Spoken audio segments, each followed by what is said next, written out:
दिल्ली येथे जंतर मंतर मध्ये सुरू असलेल्या आंदोलनाच्या समर्थनात चंद्रपूर जिल्ह्यामध्ये वेगवेगळ्या ठिकाणी रोज आता रस्त्यावर उतरले असून ठिकठिकाणी अशा प्रकारे आंदोलन सुरू आहे। विशेष बाब म्हणजे धर्मप्रताप यांच्या राजीनाम्याची मागणी केली जात आहे आणि दुसरीकडे बघितलं गेलं तर या ठिकाणी जो आंदोलन आहे शांतपूर्ण आंदोलन आहे। फक्त नारे लावण्यात येत आहे, परीक्षा पेपर फुटीबद्दल नारे लावले जात आहे, राजीनाम्याबद्दल हे केले जात आहे, नारे लावले जात आहे। मोठ्या संख्येने युथ या ठिकाणी सहभागी झाले आहे आणि या युथची एकच मागणी आहे का पेपर फुटी थांबवावं। आपल्यासोबत या ठिकाणी युथ आहे, काय मागणी आपण त्याच्यासाठी आणली?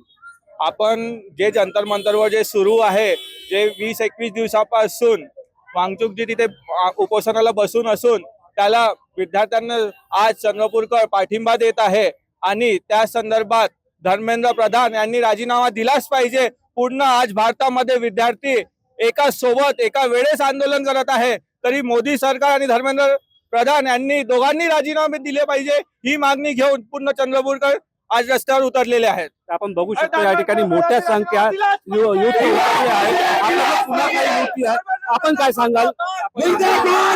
आपण आंदोलनात आलाय, कशासाठी आला?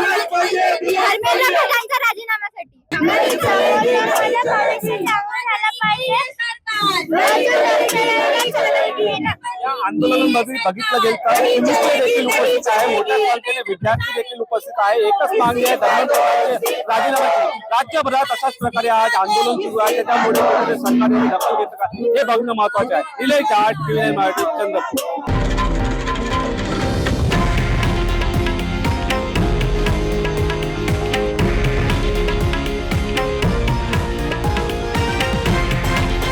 हे आहे देशातील नंबर 1 न्यूज नेटवर्क आणि आपण पाहत आहात TV9 मराठी, एकमेव।